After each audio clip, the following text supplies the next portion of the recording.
How many of you in my audience remember many years ago a show called Star Trek Deep Space Nine? It was one of the many spin-offs.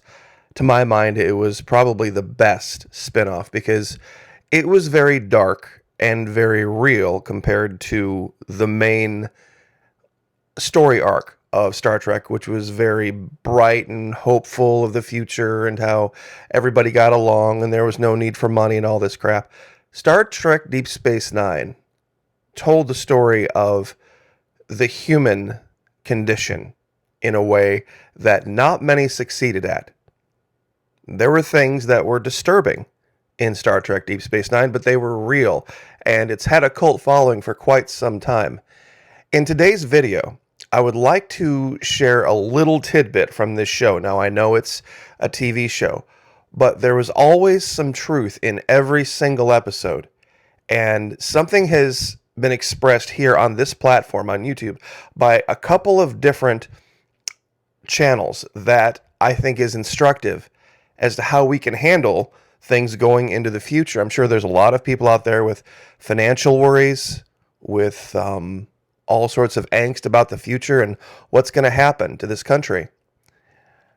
Two of my favorite channels, the first one, The Real BP Earthwatch, and the second one, Southern Prepper 1, both in the last couple of months have expressed this disdain at the idea of being asked by their bank what they're going to do with their money when they go to withdraw it.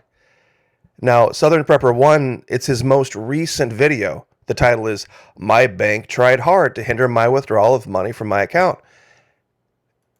It's been probably a couple of months, maybe not even that long, but the Real BP Earthwatch did a video on this as well. I don't remember what the title was, but he said that same thing, that he went into his bank branch and trying to pull out cash was like pulling teeth, and that they would ask, what are you going to do with the money and all this inappropriate stuff, and it made him very, very upset. In fact, the Real BP Earthwatch said, he related in the video, that he told the teller he was going to go buy a bunch of CRACK from Hunter Biden.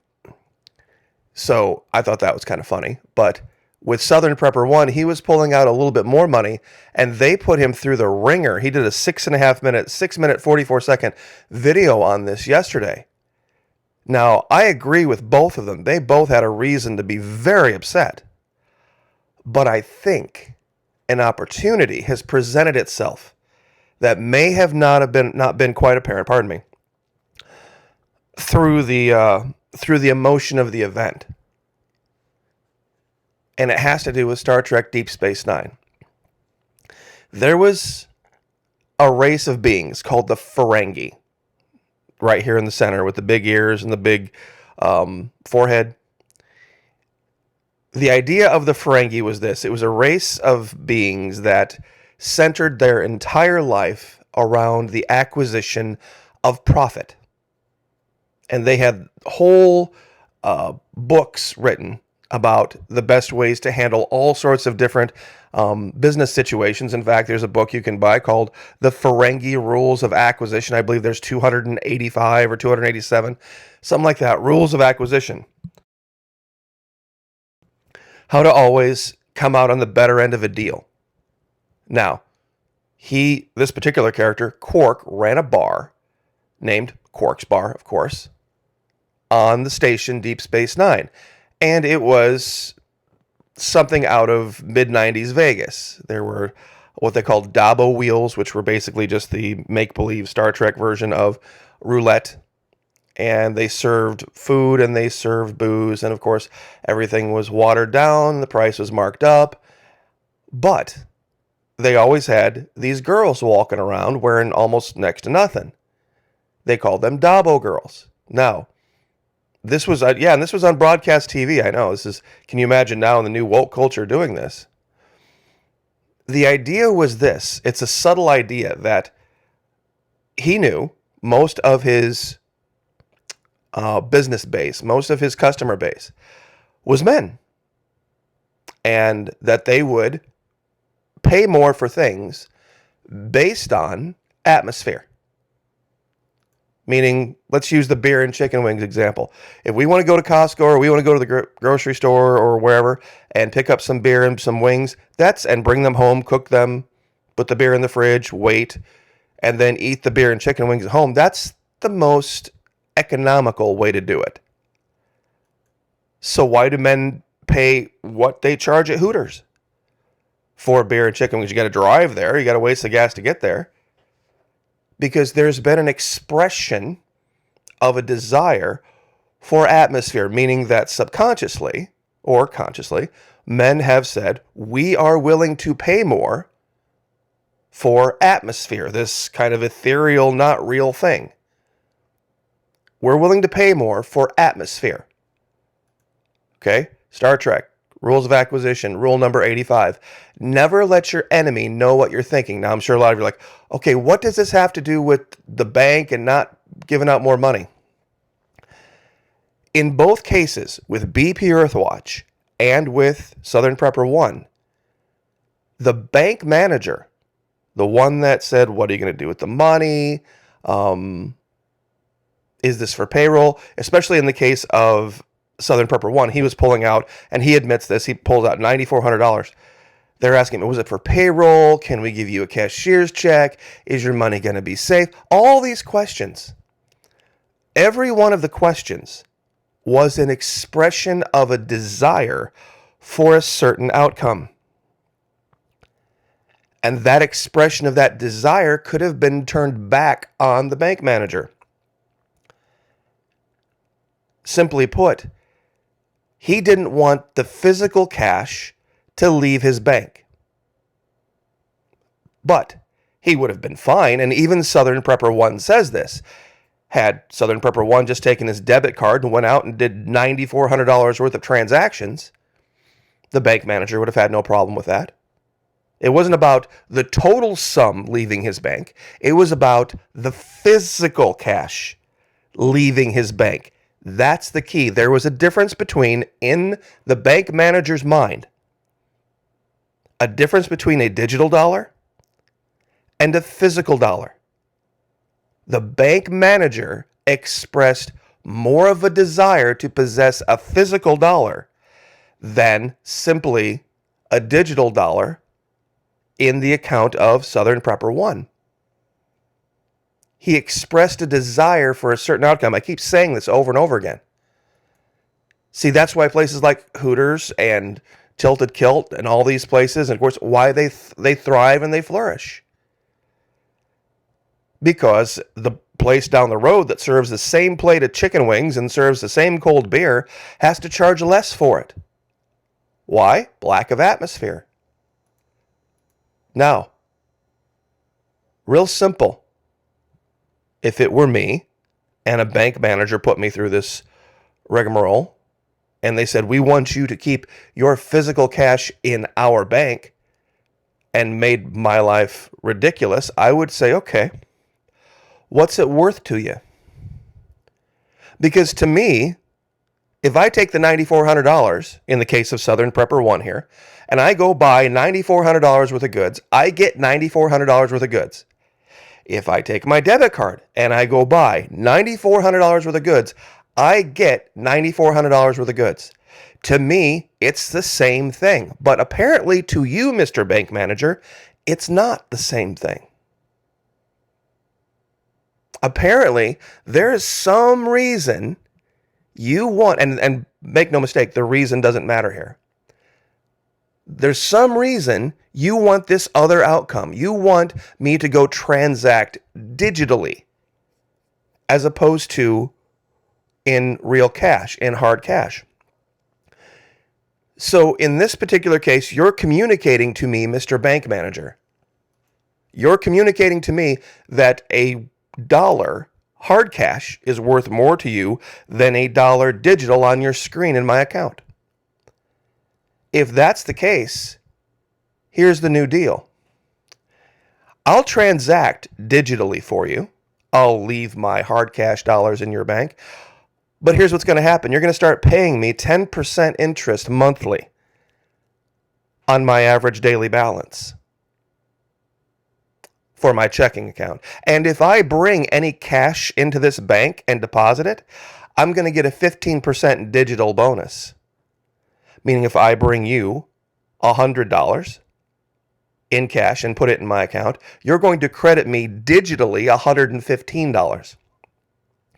That's the new deal. Because once again, it makes me no difference. If I take my debit card and go buy $9,400 worth of stuff, or whether I do it in cash, I get no more benefit one way or the other. For me, it's a little bit more inconvenient to do it with the cash. But for you, apparently that's some kind of issue. And I don't care why, Mr. Bank Manager, sir, you seem to have this desire to want to hoard hard cash. You're going to pay for that desire. You're going to pay for that desire. Just like when guys go into Hooters, they pay through the nose for things they can get a hell of a lot cheaper. And when you add the tip for the waitress, but that's fine. We live in a free country. See, this is Ferengi. You've got to go full Ferengi on these people. Really? Is this what you want? You want my hard cash? Okay. What's it worth to you? What's it worth to you? You want me to leave my cash in your bank and you want me to just transact digitally? Then you better start paying for it. What's it worth to you? 20%. And we're going to revisit this agreement every 3 months. And if I feel like my hard cash is doing you more good than it's doing me, I think we're going to renegotiate that. Almost a cross between, perhaps not to mix franchises here, but the whole Darth Vader, I am changing the terms of the deal, pray I don't, I'm altering the terms of the deal, pray I don't alter them further. Because even if they want to make it a pain in the ass, tell them, the more difficult you make it for me, the more difficult I'm going to make it for you. If I come in here and every single time you give me grief over taking out cash, I'm going to make sure I take out more cash, even than I need or want, out of your bank. I'm going to keep as little as I can in here. But if you grease the wheels, you pad my digital dollar account, 10, 15, maybe 20%, maybe I leave a little bit more of my hard currency in your bank. Sound like a deal? Sound like a deal? Now, what if I told you there's an entire class of citizen, brand new class of citizen, being formed right now under everybody's nose? They're going to be worth tens, if not hundreds of millions of dollars in the future. And they're going to be above the law. They're going to be beyond reach of anyone. They're young now, and they just don't realize it.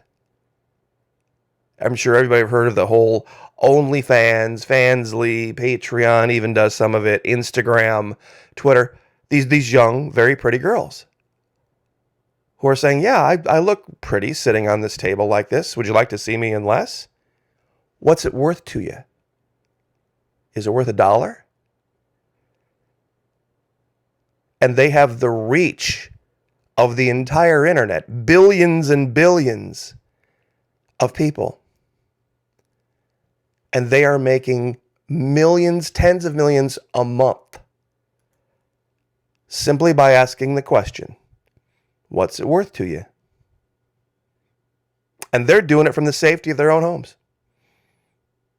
There are thousands and thousands of these girls out there right now that in their early to mid-20s have already purchased their own homes in cash and have hired bodyguards and security services to keep people away. They've hired even people to handle their websites. And they still have millions and millions of dollars left over simply by asking the question, what's it worth to you? And that would have been something that I think perhaps missed opportunity with Southern Prepper and BP Earthwatch. You want my hard cash? Okay, Mr. Bank Manager, let's deal. Let's deal. If you don't want to pay me anymore, if you don't want to pad my digital account, no problem. Give me my money. Give me my money. If you make it hard on me, I'm going to go to every bank competitor around here and I'm going to ask them straight up, whether it's KeyBank or whether it's Wells Fargo or whether it's Bank of America or whether it's any, can you make my life easier? This bank down the road here, they make my life very hard. Can you make my life easier? Bank competitor A, bank competitor B. Every time I go in there and I want cash, it's literally like having teeth pulled. Can you assure me, Mr. Bank Manager here, sir, that if I move my funds from their bank to yours, that it won't be the case? And leverage one against the other. Can you pay interest? Can you pay interest? It's just that simple. When people express a desire for you to do A or you to do B, you've got them. When they really show they have no control, but they express a preference, what's that preference worth to them? Ferengi 101. It was just that simple. And you can debate the morality of it all you want.